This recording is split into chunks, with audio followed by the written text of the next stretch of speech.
श्रीराम समर्थ. श्री गणेशाय नमः. जय जय त्रिभुवन सुंदरी आदिमाये, वाग्देविके कविमांदू सरत्नहृदये, तुझ वीणरिता ठाव पाहे, नसे माये सर्वथा. श्री गणेशाला, शारदेला, समर्थ सद्गुरूंना वंदन करून क्षणभर नामस्मरण करू.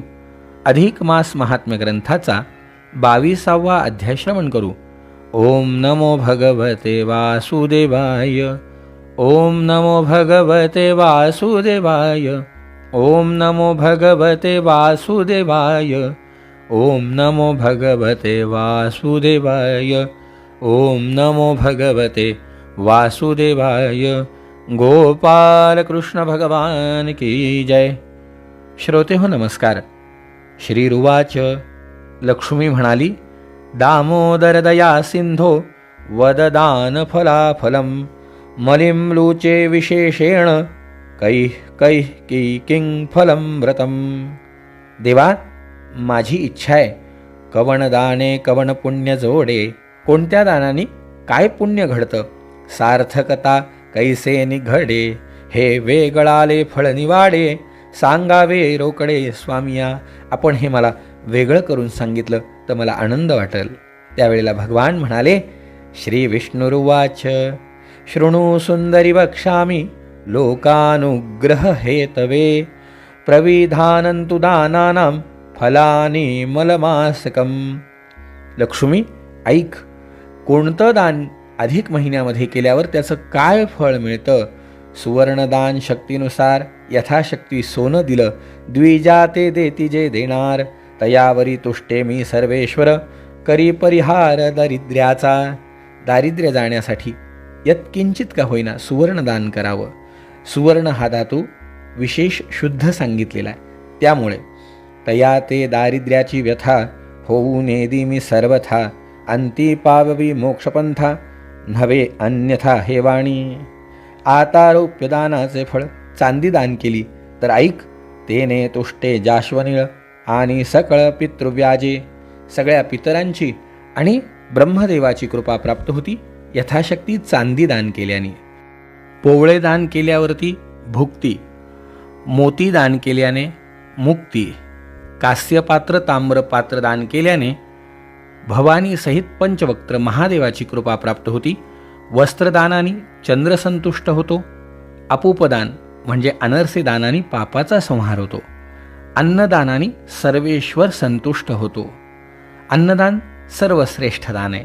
अन्नदान सर्वात सार, चाले सकळ व्यापार. क्षणभरी अन्न नसेल जर, केवी व्यापार चालू शके. त्यामुळे अन्नदान हे सर्वश्रेष्ठ दान आहे. यथाशक्ती उदक पाणी दान जर केलं तर वरुण देवतेची कृपा प्राप्त होती. उपानह म्हणजे पादरक्षा जोडे दान केले तर यमदेवता तुष्ट होती.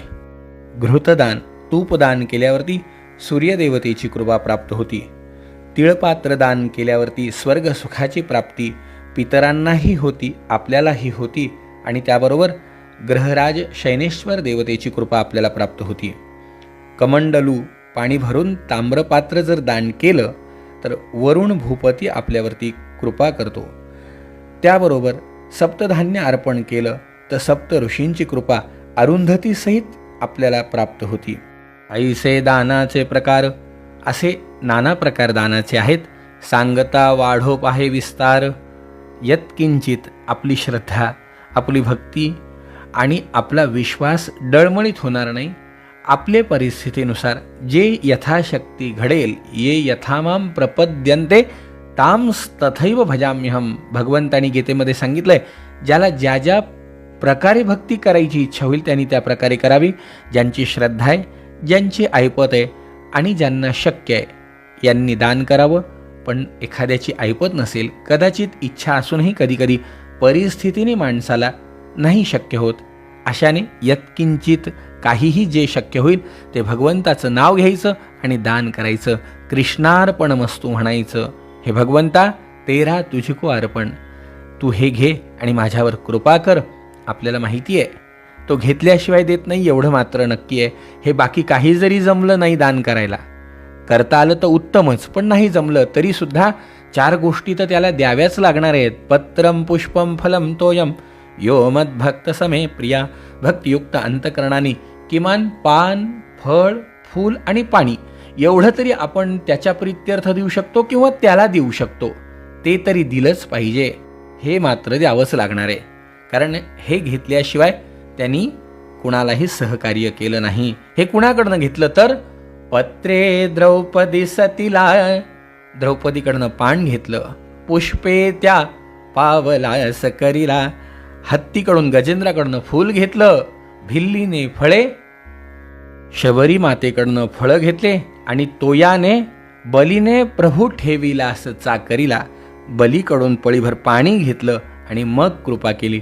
त्यामुळे ये यथामाम प्रपद्यन्ते. ज्याची इच्छा जशी होईल, जयामणी जैसा भाव तया तैसा अनुभव.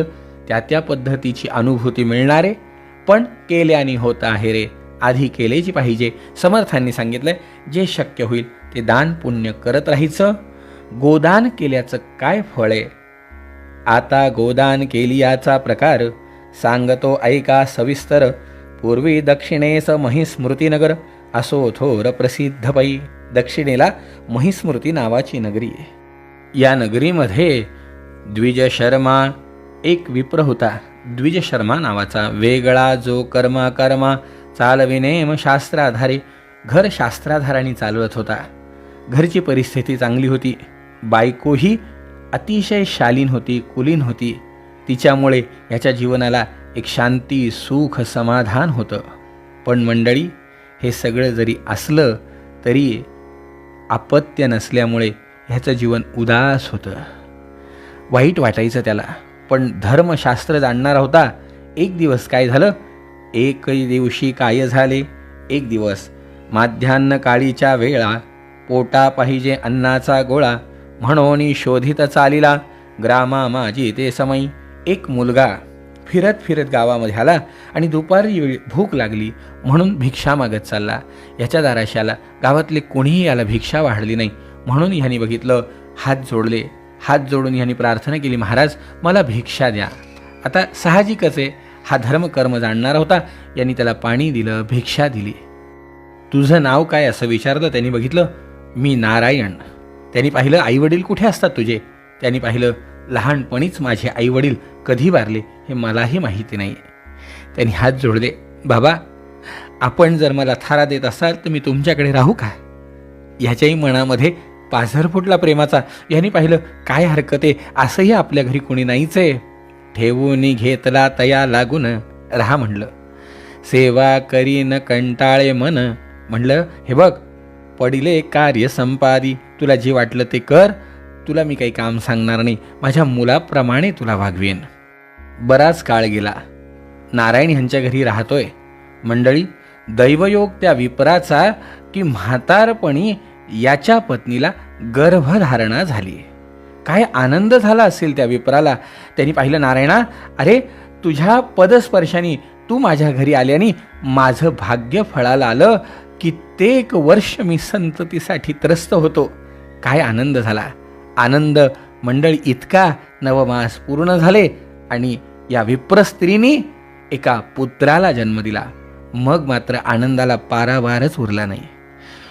चौथ्या दिवशी संध्याकाळी हा विप्र बघतोय, नारायणा ऐक, मी ना बाहेरगावी जाऊन येतो. थोडं 5वीचं सामान घेऊन येतो. आपल्या गावात ते मिळत नाही म्हणून नारायणाला राखण ठेवून द्विजशर्म्याची स्वारी सामान आणण्याकरता बाहेरगावी गेली. रात्र झाली यामिनी 2. मध्यरात्र झाली.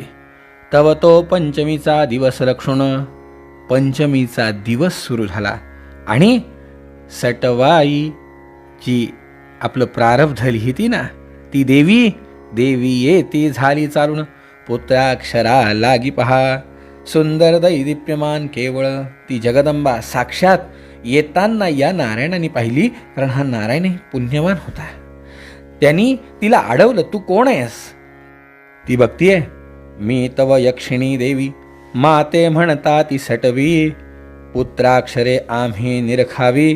ब्रह्मवरदे करुण्या. ब्रह्मदेवाच्या आशीर्वादाने मी बाळाच्या भाळी लिहिण्यास अक्षरे. भाळी अक्षर लिहिण्याकरता आले होते. त्यांनी पाहिलं, आई तू या काय लिहिलंय मुलाच्या कपाळावर मला सांग. तिने पाहिलं, बाबा रे काय सांगू तुला. म्हणे हा विप्रकुमार पाही धन धान्य नसे याचे दैवी. अरे ह्याच्या दैवामध्ये धन नाही धान्य नाही, तक्र विक्रय करून हा दूध ताक विकून आपलं भरण पोषण करेल असं सांगून सटवाई देवी निघून गेली. काळ पुढे गेला. मंडळी, या द्विजशर्म्याला पुढे एक मुलगी झाली. पुन्हा तेच झालं. 5व्या दिवशी सटवाई आली. तिने अक्षर लिहिले. परत जायला लागली. या नारायणाने तिला अडवलं. विचारलं, आई आज तू काय लिहिलंस. तिने सांगितलं, बाबा रे काय सांगू का नको तुला, अशी अवस्था झाली. त्याने पाहिलं, काय झालं आई, सांगायलाच पाहिजे, का नाही सांगणार. तिने पाहिलं, अरे बाबा हिच्या कपाळावरती लिहिलंय की ही आपलं आयुष्य जार कर्म करून ही वेश्या व्यवसाय करून उदरनिर्वाह करील. अरे अरे अरे, फार वाईट वाटलं मंडळी. द्विजशर्म्याला फार वाईट वाटलं.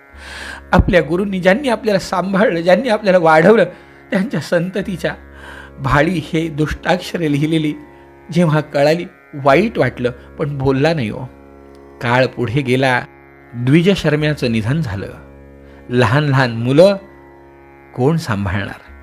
ह्यांनी पाहिलं, नारायण काही काळ राहिला, पण कालांतराने नारायणसुद्धा घर सोडून निघाला. हे दोघेही त्याला अडवू लागले, रडू लागले. नाही हो, थांबला नाही. नारायणाने पाहिलं, हे वाईट ह्यांच्या जीवनाचं मला पाहवलं जाणार नाही. नारायण निघून गेल्यावरी नारायण निघून गेला. शेवटी ह्यांनी बघितलं, एक धेनू असे घरी तिची सेवा निरंतरी विप्रकुमार करीत असे. नारायणाची स्वारी निघून गेली. पुढे घरी असलेल्या आपल्या गायीची सेवा करून तिचं दही दूध ताक विकून यांनी आपलं उदरभरण उदरनिर्वाह करायला सुरुवात केली. असे कसे तरी 2 वर्ष गेले. तो पुढे 80 लोटती वर्षे 2. तो पुढे प्राप्त झाले व्यसन. कोणी एक सभाग्य वेश्या जाण उतरली येऊन नदी तरी. नदीच्या काठावर एक वेश्या आली. समागमे गज अश्वरथ दास दासी ते बहुत. स्वये हे ही स्वरूपवंत अप्सरा भासत इंद्राची. आई सीते येता नदी तिरी. नदीच्या काठावर आली. विप्रकन्या देखिली नेत्री. या द्विजशर्म्याची मुलगी तिच्या नजरेस पडली. काय पाणी घेऊन चालली होती हो घरी. हिने विचारलं, अगं कोण आहेस तू. मग पुसती झाली वर्तमान. म्हणे तू कवणाची कोण. स्वरूपे दिसतीस सुंदर पूर्ण. वस्त्रमळीन फाटके. हिने जेव्हा आपला इत्तंभूत वृत्तांत सांगितला, तिने बघितलं, हे बघ तू माझ्याबरोबर झाली ना, तुला भरदरीचे वस्त्र देईल. काहीतरी वस्तू तिच्या हातात दिली. आणि मंडळी त्याला ती भुलली आणि त्या वेश्येसोबत निघून गेली. हे वर्तमान जेव्हा विप्रपुत्राच्या कानी पडलं, वाईट वाटलं. मग अतिक्षणांतरी होनी आठवे श्रीहरी. म्हणे माझी पूर्वदशा खरी फळा आली ये काळी. काही सांगावं, आई गेली, वडील गेले, घरी अन्न नाही वस्त्र नाही. एक बहीण होती, ती पण कर्मयोगाने निघून गेली. आता काय होईल असा विचार करायला लागला. आणि खरंच मंडळी, पुढे गायीच्या सेवेने याच्या जीवनामध्ये काय असं घडलं जेणेकरून याचं प्रारब्ध बदललं, उद्याच्या कथाभागामध्ये ऐकण्याचा प्रयत्न करू. जय जय रघुवीर समर्थ.